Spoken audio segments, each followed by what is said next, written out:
बिस्मिल्लाहिर्रहमानिर्रहीम। अस्सलाम वालेकुम स्टूडेंट्स, ये है आपका अपना channel learn with spirit with Bushra Baloch. और आज हमने स्टार्ट करने हैं 11.6 क्वेश्चन। इससे पहले मैं अपनी वीडियो में स्टार्टिंग के 5 न्यूमेरिकल्स करवा चुकी हूँ, तो अगर आपने वो वीडियो देखनी हो तो आप इस वीडियो के डिस्क्रिप्शन में भी देख सकते हैं, नहीं तो आप मेरी प्रोफाइल ओपन कर भी देख सकते हैं। आज का हमारा जो क्वेश्चन है वो है 11.6। 2 kg iron block is taken from a furnace. हमारे पास 2 kg का आयरन ब्लॉक है, ठीक है, और हमने लिया है कहाँ से? फर्नेस। फर्नेस क्या होता है? एक ऐसी जिसे हम उर्दू ज़बान में भट्टी बोल रहे थे, एक ऐसी जगह जहाँ पर किसी चीज़ को आग में गर्म किया जा रहा हो या जलाया जा रहा हो, ठीक है, उसे भट्टी बोल रहे होते हैं। Where it's temperature was 650 and place on a large block of ice. जब हमने आयरन के 2 किलो के टुकड़े को उठाया फर्नेस में से, तो उसका जो टेम्परेचर था वो 650 डिग्री सेल्सियस था। उसके बाद हमने उसे उठाकर रखा एक बहुत बड़े बर्फ़ के टुकड़े पर। तो जाहिर है जो आइस का टेम्परेचर होगा, आइस है तो फ्रीज़ होती ही 0 डिग्री सेल्सियस पे। तो उसके बाद हमारे पास है अज्यूम करो that all the heat given up by iron is use to melt the ice. हमारे पास जितनी भी हीट थी उस आयरन के टुकड़े की, वो सारी लग गई किसको? बर्फ़ को पिघालने में। How much ice is melted, तो कितनी एक बर्फ़ जो है मेल्ट हुई होगी, ठीक है। तो अब हम अपना सॉल्यूशन स्टार्ट करते हैं।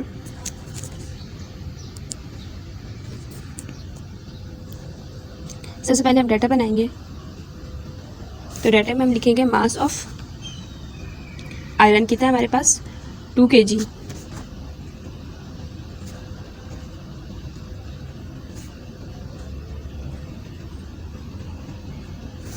टेम्परेचर ऑफ आयरन हमारे पास कितना दिया हुआ है? 650।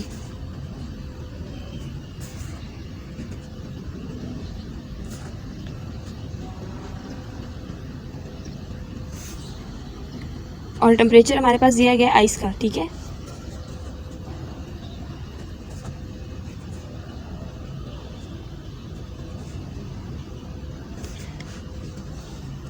और मालूम हमने क्या करना है कि बताना है कि कितनी हमारे पास आइस क्या हुई? मेल्ट हुई। तो मास ऑफ आइस मेल्टेड, ठीक है। तो हम यहाँ लिख सकते हैं M1 is equals to question mark 0 degree. हमारे पास क्या है? टेम्परेचर 1। और ये हमारे पास क्या है? टेम्परेचर ऑफ आयरन, ठीक है। अब हमने सॉल्यूशन स्टार्ट करना है।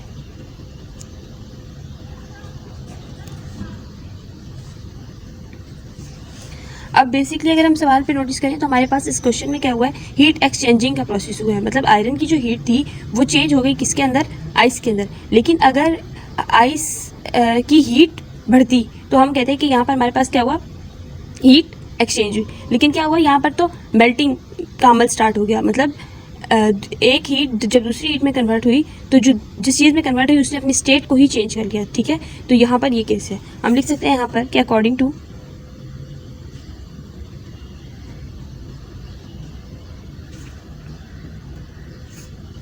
लॉ ऑफ हीट एक्सचेंज, ठीक है।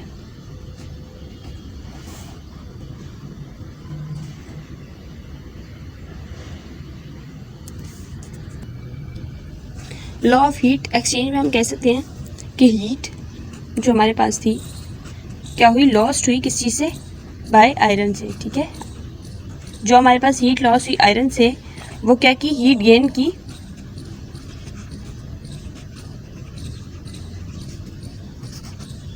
Heat gain by ice. ये हमारे पास क्या है? लॉ ऑफ हीट एक्सचेंज, ठीक है। तो हम यहाँ लिख लेंगे question number 1।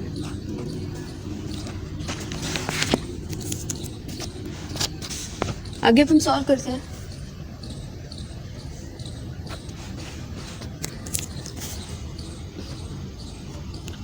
Heat loss by, किस चीज़ से लॉस हुई है? आयरन से। याद रखिएगा कि लॉस आयरन से हो गया और गेन हमारे पास किसने की है? आइस ने। तो हम लिख सकते हैं MC is equals to delta T, ठीक है। और हमें पता है कि MC हमारे पास डेल्टा T का मतलब होगा temperature final minus temperature initial, ठीक है। मैंने आपको पहले भी जो न्यूमेरिकल्स करवाए थे न्यूमेरिकल में मैंने आपको बताया था कि चेंज इन टेम्परेचर कहलाता है। डेल्टा टी का मतलब होता है कि हमारे पास क्या, चेंज इन टेम्परेचर, ठीक है। तो चेंज हमारे पास क्या होगा, फाइनल माइनस इनिशियल, ठीक है। ये हमारे पास यहाँ से हमारे पास आएगा कि टोटल कितना चेंज आया है। अब हमें पता है हीट लॉस बाय आयरन इतना हो गया, हीट गेन बाय आइस, ठीक है।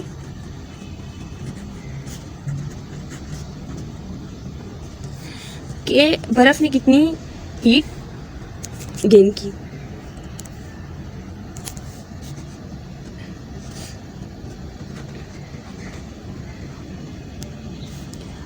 अब याद रखें कि हमारे पास जो है यहाँ पर जो अमल हुआ है वो किसका हुआ है कि हमारे पास आयरन ने क्या किया है, हीट को लॉस किया है और आइस ने हीट को गेन किया है। लेकिन जैसे ही आइस ने हीट को गेन किया तो हीट की जो अपनी स्टेट थी वो चेंज हो गई। ऑब्वियसली उस वक्त जो हमारे पास आइस थी वो सॉलिड फॉर्म में थी।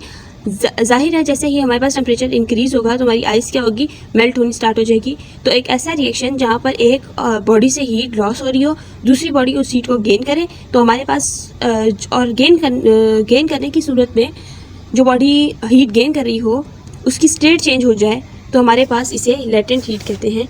याद होगा आप लोगों ने फर्स्ट ईयर में पढ़ा है लेटेंट हीट कैपेसिटी, ठीक है। तो सेकेंड ईयर का टॉपिक नहीं है लेटेंट हीट, इसीलिए उन्होंने फर्स्ट ईयर में पढ़ा दिया था। तो आपको याद होना चाहिए कि लेटेंट हीट एक ऐसा प्रोसेस होता है जिसमें अगर एक ऑब्जेक्ट, एक बॉडी अपने अंदर से हीट को लॉस कर रही है, देन एक बॉडी हीट गेन कर रही है। लेकिन हीट गेन करने वाली बॉडी अगर अपनी हालत को चेंज कर ले, अपनी स्टेट को चेंज कर ले, वो सॉलिड से लिक्विड में कन्वर्ट हो जाए, तो हम ऐसी कंडीशन को कहेंगे लेटेंट हीट, ठीक है। तो हम यहाँ लिख सकते हैं कि heat gain by ice, HF हमारे पास क्या है, लेटेंट हीट, ठीक है।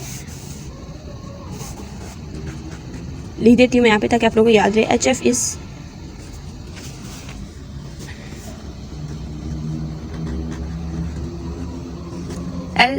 HF is the latent heat of fusion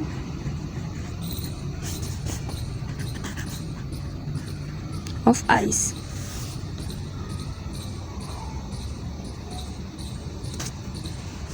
अब हमने क्या करना है, हमने इक्वेशन नंबर 1 में जो हमने यहाँ निकाल के रखी है, इस इक्वेशन के अंदर हमने क्या करना है, वैल्यूज़ को पुट करना है कि हीट लॉस बाय आयरन और हीट गेन बाय आयरन में हमने क्या करना है, इन वैल्यूज़ को पुट करना है। तो हम लिखेंगे MC temperature final minus temperature initial, ठीक है, is equals to M initial और H हमारे पास लेटेंट हीट का, ठीक है। ये हमारे पास क्या बन जाएगी, एक इक्वेशन। अब हम इस वैल्यू के अंदर क्या करेंगे, अपनी इस इक्वेशन के अंदर अपनी वैल्यूज़ को पुट करेंगे। तो हमारे पास, अच्छा बेटा, अब हम क्या करेंगे, इस इक्वेशन के अंदर वैल्यूज़ को पुट करेंगे। तो मास ऑफ आइस हमारे पास कितनी थी, 2 kg, ठीक है। तो हम यहाँ लिख सकते हैं 2 मल्टीप्लाई बाय, हमारे पास इस क्वेश्चन में बुक के अंदर वैल्यूज़ गिवन नहीं है, आइस की भी और आयरन की भी। लेकिन परेशानी की बात नहीं है, जब बोर्ड के पेपर में कोई क्वेश्चन आएगा तो उसमें वैल्यूज़ गिवन होगी। तो हमें पता है, लेकिन आपको नहीं पता होगा कि आइस और आयरन की वैल्यूज़ क्या हैं। तो अब हम लिख सकते हैं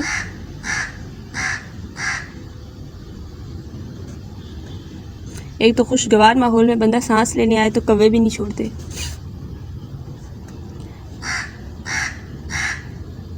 तू बोल ले पहले, फिर मैं बोलूँगी। 499.8 मल्टीप्लाई बाय, हमारे पास टोटल टेम्परेचर में से हमने क्या करना है, इनिशियल टेम्परेचर को माइनस करना है। तो हमारे पास जो टोटल टेम्परेचर है वो है 650 और इनिशियल टेम्परेचर है 0। तो हम यहाँ लिख सकते हैं कि 650 माइनस 0, ठीक है। तो हमारे पास इक्वल से राइट हैंड साइड बराबर हमने सॉल्व कर ली है। अब इक्वल से लेफ्ट हैंड साइड की तरफ जाते हैं। तो हमारे पास क्या है, हमें चाहिए फाइनल जो है मास ऑफ आइस, ठीक है। तो हम लिख सकते हैं कि final mass is equals to multiply by, हमारे पास HF की जो वैल्यू होती है वो होती है 3.36 एक्सपोनेंट 5, ठीक है। ये हमारे पास क्या होती है,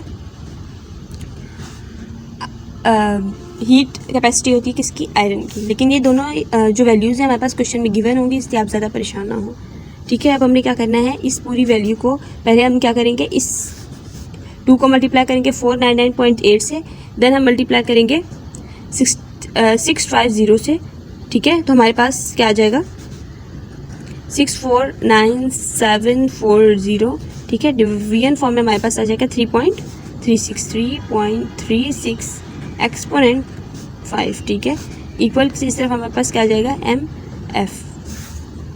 अब हमने क्या करना है MF इज इक्वल्स टू, इन दोनों को हमने क्या करना है डिवाइड कर देना है। तो हमारे पास आंसर आ जाएगा 1.93 kg, ठीक है।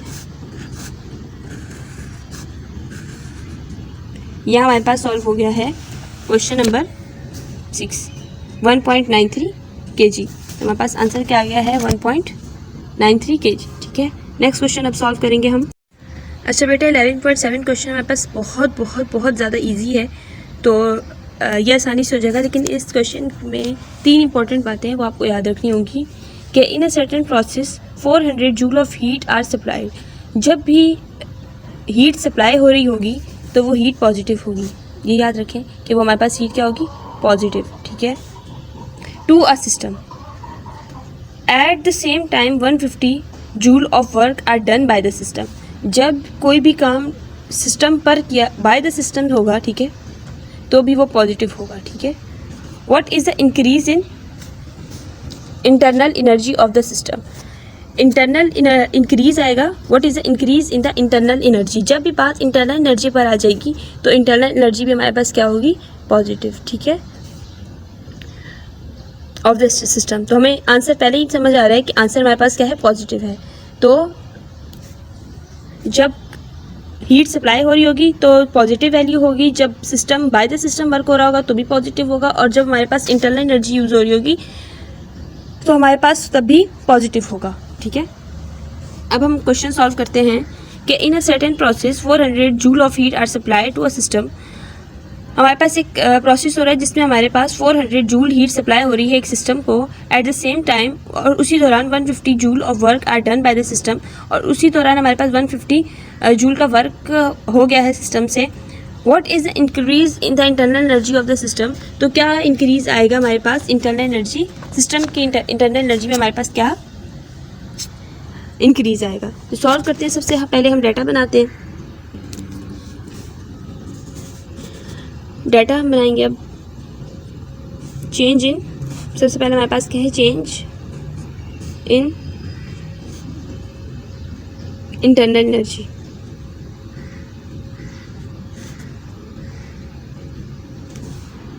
डाटा हमने बनाना स्टार्ट किया तो हमने लिखना है चेंज इन इंटरनल एनर्जी। क्या करना है हमें मालूम करना है, तो चेंज इन इंटरनल एनर्जी, ठीक है। तो हम लिख सकते हैं ये हमें फाइंड करना है। नेक्स्ट हमारे पास है work done by the system.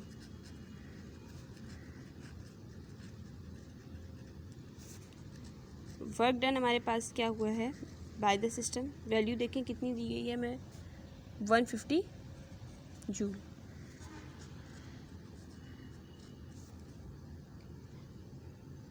और हमारे पास टोटल हीट कितनी सप्लाई हुई है सिस्टम से 400 जूल। तो हम यहाँ लिखेंगे हीट सप्लाइड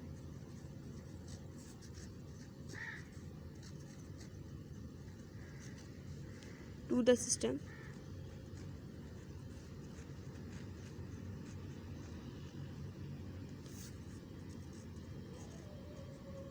$400 जूल, ठीक है। सॉल्यूशन अब हम स्टार्ट करते हैं।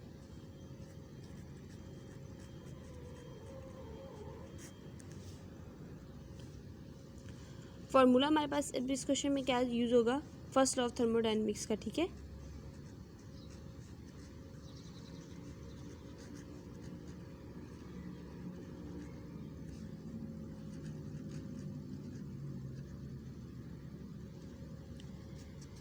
फर्स्ट लॉ ऑफ थर्मोडायनेमिक का हमारे पास क्या होगा फार्मूला यूज़ होगा,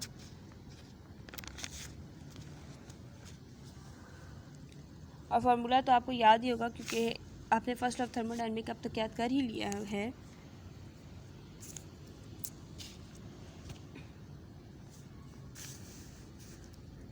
change in volume, change in heat minus change in ठीक है, ये हमारे पास क्या है, फॉर्मूला ऑफ थर्मोडायनेमिक्स।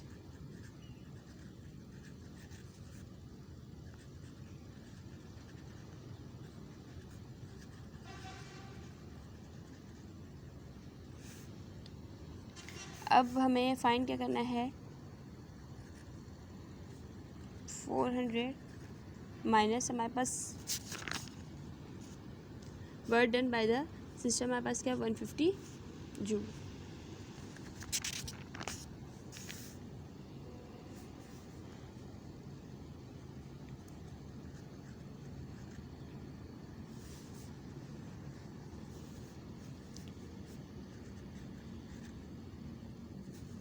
फोर 400 में से जब हम 150 को माइनस करेंगे तो हमारे पास आंसर आएगा 250 जूल। ये हमारे पास आंसर है, और आंसर है भी किस में, पॉजिटिव। ठीक है, तो ये बात याद रखिएगा, बुक में भी हमारे पास क्या आंसर है 250 जूल। ठीक है, नेक्स्ट क्वेश्चन अब हम देखते हैं जो है 11.8 हमारे पास है, there is an increase of internal energy. मैं आपसे कहा था कि जब भी हमारे पास इंक्रीज आएगा किसमें, इंटरनल एनर्जी में, तो हमारे पास वैल्यू क्या होगी, पॉजिटिव। जो हमारे पास वैल्यू दी गई है वो किस में है, पॉजिटिव है। ठीक है, 400 joule when 800 joule of work by a system, ये वैल्यू भी पॉजिटिव है। ठीक है, क्योंकि system by a system work हो रहा है। ठीक है, what is the amount of heat supply during this process, इस प्रोसेस को करते हुए कितनी हीट सप्लाई हुई, तो इसका आंसर भी हमारे पास पॉजिटिव ही आएगा, 1200 जूल। ठीक है, पॉजिटिव में। There is an increase in internal energy by 400 joule when 800 joule of work is done by a system, what is the amount of heat supplied during this process। Same वही situation है जो हमारे पास last numerical की थी 11.7 की। तो इस question को सॉल्व करते हुए भी हम इस में जो फॉर्मूला यूज़ करेंगे वो होगा फर्स्ट लॉ ऑफ थर्मोडायनेमिक्स का। ठीक है, तो अब हम यहाँ लिख लेते हैं कि 11.8, ठीक है। सबसे पहले हम क्या करते हैं, डाटा बना लेते हैं। चेंज इन इंटरनल एनर्जी है हमारे पास सबसे पहले 400,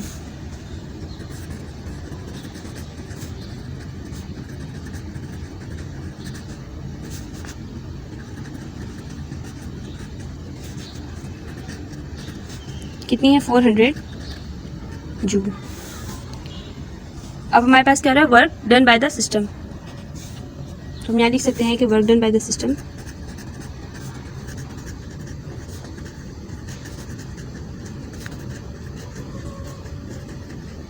कितना होगा हमारे पास 800 joules.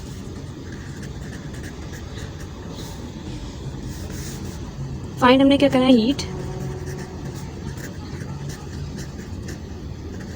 Supply to the system, क्या करना है, फाइंड करना है। ये क्वेश्चन वैसे आप लोगों को खुद करना चाहिए था, लेकिन फिर भी मैं आप लोगों को करवा रही हूँ ताकि अगर किसी को कोई प्रॉब्लम हो तो उसका वो प्रॉब्लम सॉल्व हो सके। सेम हम वैसे लिखेंगे according to first law of thermodynamics. ठीक है,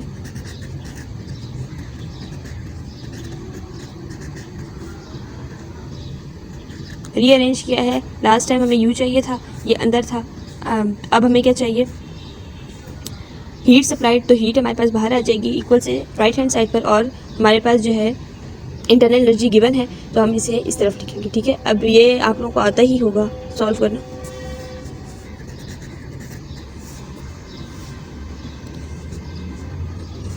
कितनी दी गई है 400 प्लस हमारे पास कितनी है 800,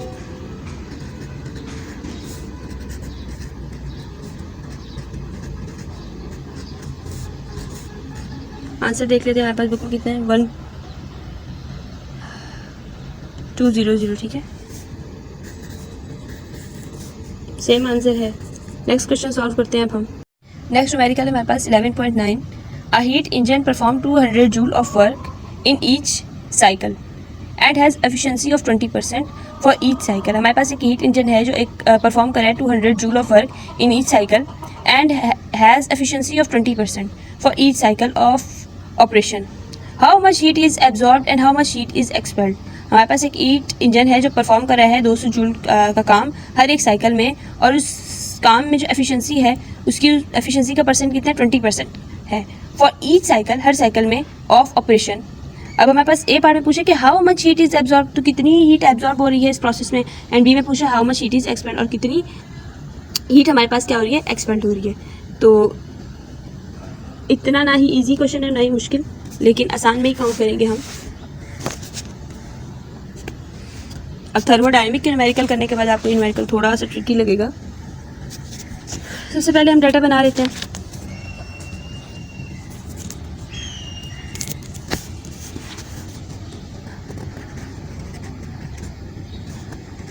work done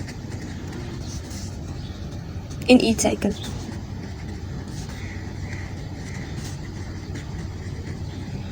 work done in each cycle. Work done in each cycle हमारे पास कितना है क्वेश्चन में, 200 जूल। तो हम यहाँ लिख सकते हैं 200 जूल, ठीक है। W is equals to work done को हम W से शो करते हैं। नेक्स्ट हमारे पास क्या है, एफिशिएंसी ऑफ 20%, ठीक है। एफिशिएंसी हमारे पास ईच साइकिल की एफिशिएंसी हमारे पास क्या है, 20%। तो हम लिख सकते हैं एफिशिएंसी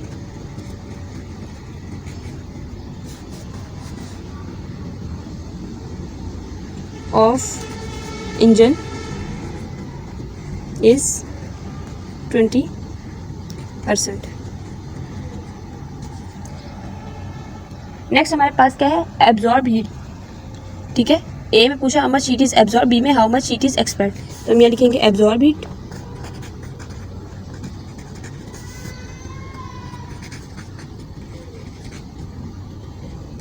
Q1। नेक्स्ट हमारे पास है रिलीज्ड हीट,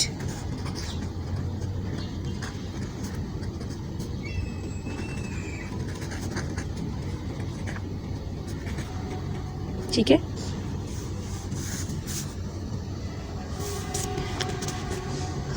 सॉल्यूशन स्टार्ट करते हैं। हमारे पास फॉर्मूला है efficiency of heat engine,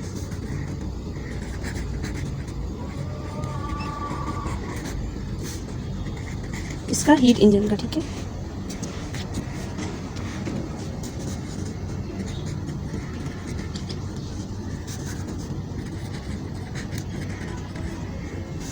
efficiency of heat engine में हमारे पास work done divided by absorb of heat, ठीक है, और मल्टीप्लाई हम करेंगे इसको 100 से, तो हमारे पास क्या आ जाएगी, एफिशिएंसी ऑफ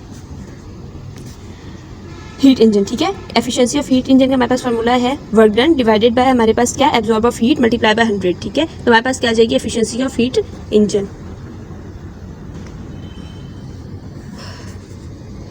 एफिशिएंसी हमारे पास कितनी क्वेश्चन में गिवन है, 20, और वर्क डन हमारे पास कितना हो रहा था ई साइकिल में 200 जूल का। तो हम लिख सकते हैं यहाँ पर 200 जूल डिवाइडेड बाय हमारे पास Q1, तो Q1 तो हमें वैसे भी फाइंड करना है, तो हम यहाँ लिख देंगे Q1 मल्टीप्लाई बाय 100, ठीक है।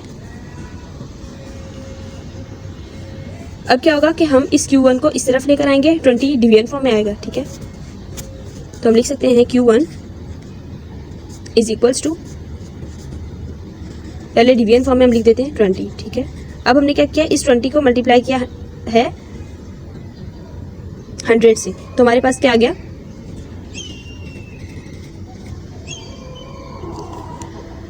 2 0 ये वाले और 2 0 ये वाले, ठीक है। तो 2 1 जा 2, सिंपल फॉर्म में हम इस तरीके से कैलकुलेट कर सकते हैं। आंसर हमारे पास आ जाएगा Q1 is equals to 1000 joule. ये हमारे पास कितना था, एफिशिएंसी ऑफ एब्जॉर्ब हमारे पास हीट कितनी हुई Q1 में, 1000 जूल।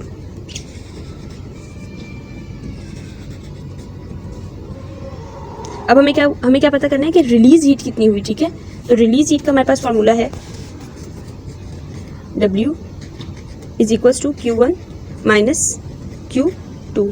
तो हमारे पास W है गिवन है, लेकिन हमारे पास Q2 नहीं है, हमें फाइंड करना है, ठीक है। यहाँ पर तो हम यहाँ लिख सकते हैं कि Q2 is equals to Q1 minus ये वाला W हमारे पास माइनस फॉर्म में आ जाएगा।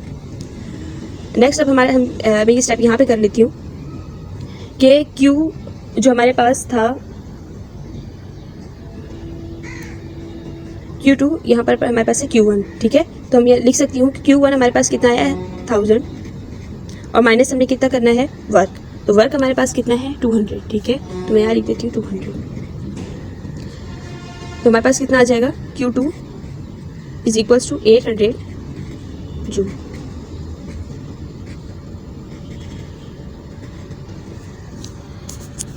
इस सवाल का एक दफ़ा ओवरव्यू ले लें कि हमारे पास वर्क डन था एक साइकिल का 200 जूल। एफिशिएंसी ऑफ इंजन हमारे पास दी गई है 20%। अब हमें बताना है कि एब्जॉर्ब हीट कितनी हो रही है और रिलीज हीट कितनी हो रही है। सोल्यूशन हम स्टार्ट करेंगे तो एफिशिएंसी ऑफ हीट इंजन का फॉर्मूला हमारे पास होता है efficiency is equal to work done divided by absorb of heat multiply by 100। 20 हमारे पास गिवन था किस चीज़ का, एफिशिएंसी ऑफ हीट इंजन का। वर्क डन हमारे पास था 200, डिवीजन फॉर्म में हमारे पास था Q1, यानी हमें फाइंड करना था एब्जॉर्ब हीट को। मल्टीप्लाई किया हमने 100 से। Q1 इज इक्वल्स टू, जब हमने इसे रीअरेंज करके लिखा तो Q1 इस तरफ आ जाएगा हमारे पास, जो हमारे पास मल्टीप्लिकेशन फॉर्म में 20 था वो डिवीजन फॉर्म में आ जाएगा और 200 मल्टीप्लाई हो जाएगा हमारे पास 100 से। तो जब हमारे पास 200 मल्टीप्लाई होगा 100 से तो वैल्यू आ जाएगी। उसके बाद हम क्या करेंगे, डिवाइड करेंगे तो 0 0 कैंसिल, 2 1 2, 2 1 2, तो हमारे पास 1000 आ जाएगा, ठीक है। अब हमारे पास नेक्स्ट स्टेप है, हमें फाइंड करना है रिलीज हीट, ठीक है, कि कितनी हीट रिलीज हुई।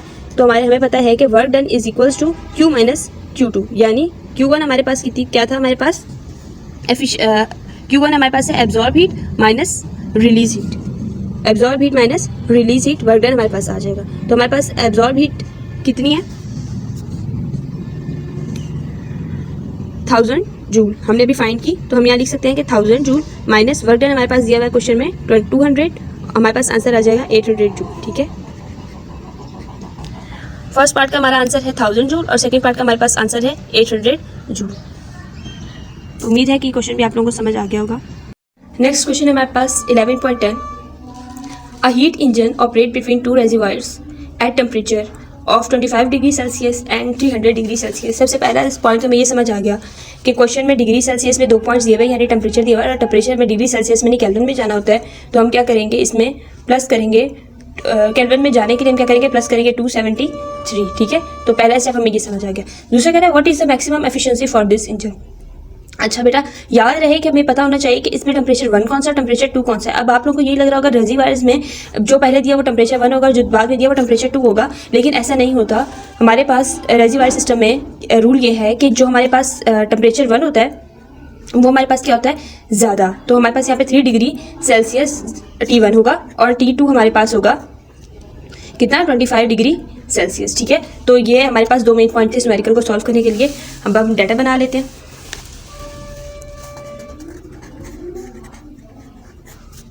ठीक है,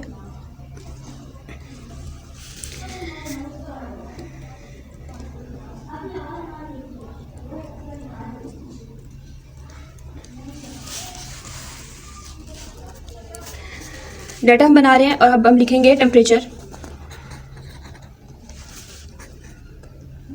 ऑफ किसका, सबसे पहले हम लिखेंगे T1 टेम्परेचर हमारे पास। अच्छा देखिए, जो हमारे पास सबसे पहले जो इसमें हमारे पास हॉट सबसे ज़्यादा ये होगा क्योंकि ये गर्म था। उसके बाद सेकंड स्टेप हुआ यही टेम्परेचर हमारे पास, जिस तरह हमने आइस वाला क्वेश्चन किया तो उसमें हमारे पास क्या हुआ, टेम्परेचर डिक्रीज हुआ, आइस क्या हुई, मेल्ट होने लगी। इसी तरह से हमारे पास यहाँ पर टेम्परेचर T1 दिया हुआ है 300 डिग्री सेल्सियस, तो हमारे पास ये हॉट टेम्परेचर है। 25 डिग्री सेल्सियस हमारे पास क्या होगा, कोल्ड टेम्परेचर हो जाएगा, ठीक है।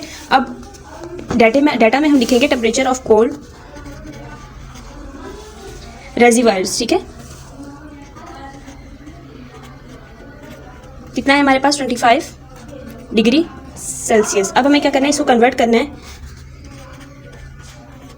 Convert into kelvin. तो अब हमें क्या करना पड़ेगा, 225 में प्लस करना पड़ेगा 273, तो हमारे पास कन्वर्ट हो जाएगा किस में, केल्विन में। तो अब जब हम ऐड करेंगे 273 तो हमारे पास आएगा 298, ठीक है। आप एक बार करके फिर भी देख लीजिएगा।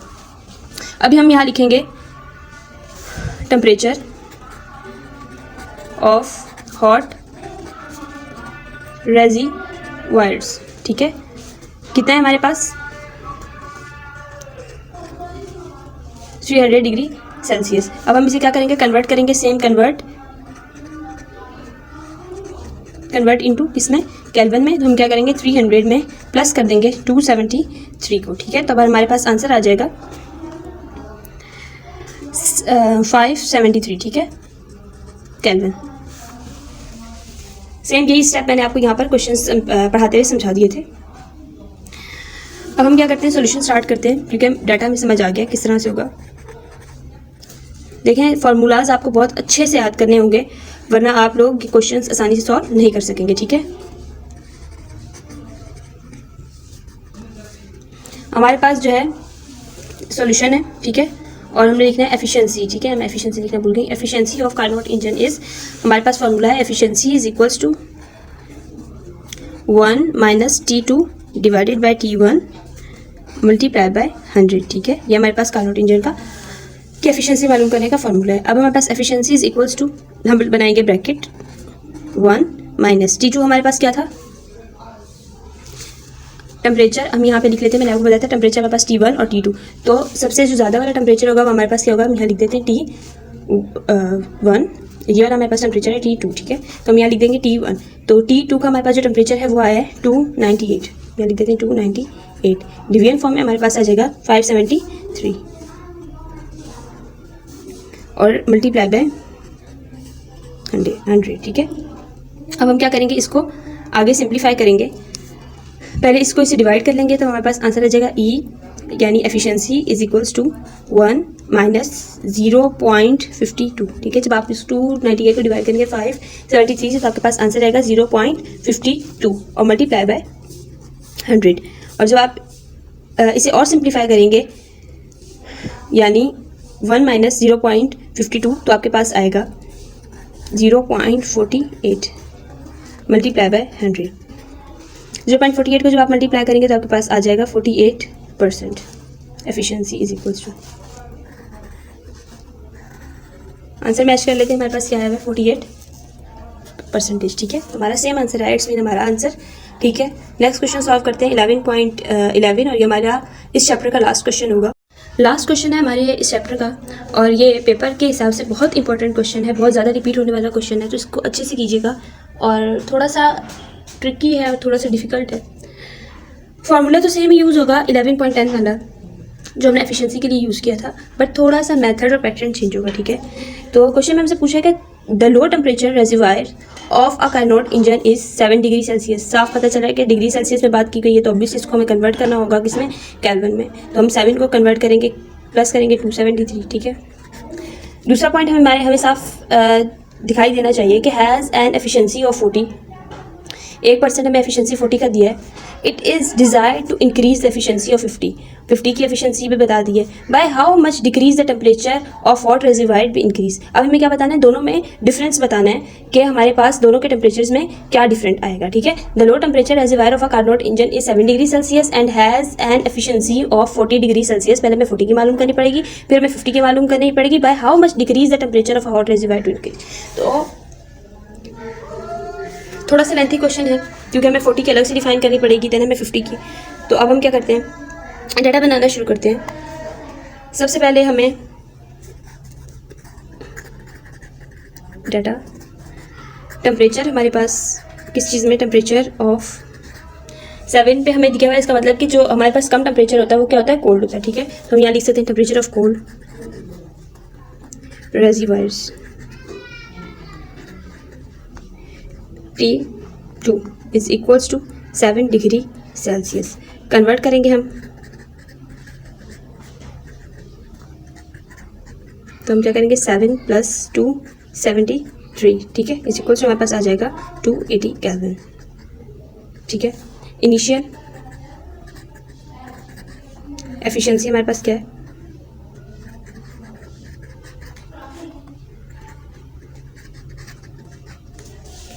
%40 और हमारे पास फाइनल एफिशिएंसी जो इंक्रीज होने के बाद आई है वो हमारे पास है 50%। तो हम यहाँ लिख सकते हैं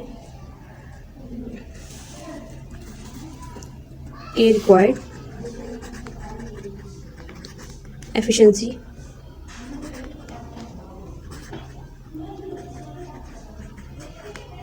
क्या है हमारे पास, E2 इज इक्वल्स टू 50% और चेंज हमें मालूम करना है किसमें, टेम्परेचर में। तो हम यहाँ लिख देंगे चेंज इन टेम्परेचर, और टेम्परेचर में 1 का चाहिए। सॉल्यूशन हमने स्टार्ट किया तो हमने क्या लिखा है, एफिशिएंसी का formula, efficiency is equals to 1 minus T2 divide by T1 multiply by 100। अब हमने क्या करना है, सबसे पहले हमें चाहिए फॉर एफिशिएंसी किसकी चाहिए हमें, E1 की, और E1 की एफिशिएंसी 40% के लिए, ठीक है। तो हम यहाँ लिखेंगे कि efficiency E1 is equals to 1 minus T2 की वैल्यू हमारे पास कितनी आई थी, जब हमने 7 में 273 ऐड किया था तो हमारे पास क्या आई थी 280, ठीक है। डिवीजन फॉर्म में हमारे पास आ जाएगा T1 मल्टीप्लाई बाय 100, ठीक है। अब हमारे पास E1 यानी E1 की वैल्यू हमें कितनी दी है 440, तो हम यहाँ लिख देंगे 40। ये वाला जो 100 हमारे पास मल्टीप्लाई में यहाँ आके डिवाइड हो जाएगा, तो हम यहाँ लिख देंगे 1 माइनस कितना 280, डिवीजन फॉर्म में T1, ठीक है। अब हम क्या करेंगे, इन दोनों को डिवाइड करेंगे, यानी 40 को और 100 को, तो हमारे पास आ जाएगा 0.4, ठीक है। और 1 हमारे पास माइनस है क्या 280, तो हम यहाँ लिख देंगे 1 माइनस 280, ठीक है। और डिवीजन फॉर्म में हमारे पास आ जाएगा T1, ठीक है। मल्टीप्लाई हमें यहाँ से सॉल्व हो गया। नेक्स्ट स्टेप में क्या होगा, ये वाला जो 0.4 है ये मल्टीप्लिकेशन फॉर्म में आ जाएगा किसके पास 0.4 में 280 के साथ, तो हम यहाँ लिख देंगे कि 280 डिवाइडेड बाय T1, ठीक है, इज इक्वल्स टू 1 माइनस क्या 0.4, ठीक है। हमने क्या किया रिप्लेसमेंट की। नेक्स्ट स्टेप में हम क्या करेंगे, T1 इज इक्वल्स टू, हमारे पास जब हम 1 माइनस 0.4 करेंगे तो हमारे पास आ जाएगा 0.6, ठीक है। तो अब हम यहाँ लिखेंगे कि T1 is equals to 280 divided by 0.6। Next step में अब हम क्या करेंगे, इन दोनों को डिवाइड करेंगे तो हमारे पास वैल्यू आ जाएगी 6.6 केल्विन, ठीक है। तो ये वैल्यू आप देख लीजिएगा, हमारे पास 40% के लिए वैल्यू आ गई है। अब हमने क्या करना है, हमने 50 के लिए मालूम करनी है, तो हम सेम क्या करेंगे, वैल्यू को पुट करेंगे फॉर 50 एफिशिएंसी 2 यानी 50%, ठीक है। अब हमने क्या करना है, सेम ही फॉर्मूला लिखना है, E2 is equals to 1 minus 280, division form में हमारे पास क्या आ जाएगा T1 मल्टीप्लाई बाय 100। E2 हमारे पास क्या दिया हुआ है 50, और डिवीजन फॉर्म में 100 यहाँ पर आ जाएगा सेम उसी मेथड से, और 1 माइनस 280 डिवाइडेड बाय T1, ठीक है। नेक्स्ट पे अब हम क्या करेंगे, 50 को डिवाइड करेंगे जब हम 100 से, तो हमारे पास क्या जाएगा 0.5 is equals to 1 minus 280 division form में T1, ठीक है। अब हम क्या करेंगे, ये जो 280 है ये इस तरफ आ जाएगा, ये जो 280 है हमारे पास ये इस हैंड पर आ जाएगा, 0.5 है ये इस तरफ चला जाएगा, जैसे हमने यहाँ पर किया था।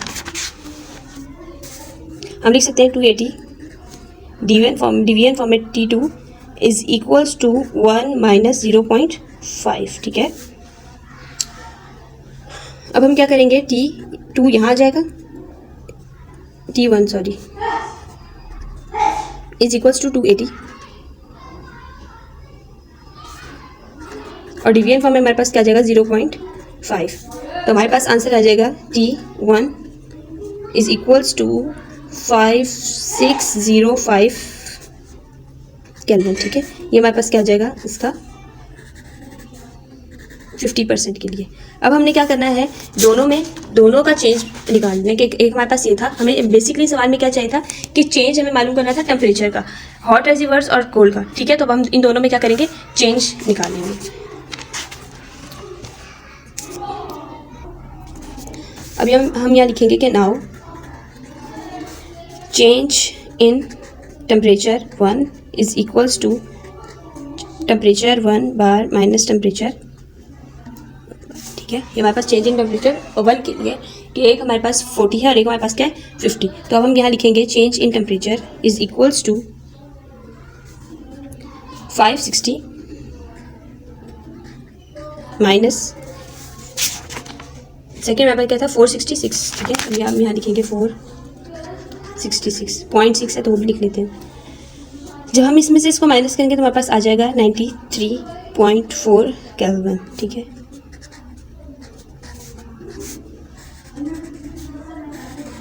Answer 93.4 kelvin. ठीक है, 93.4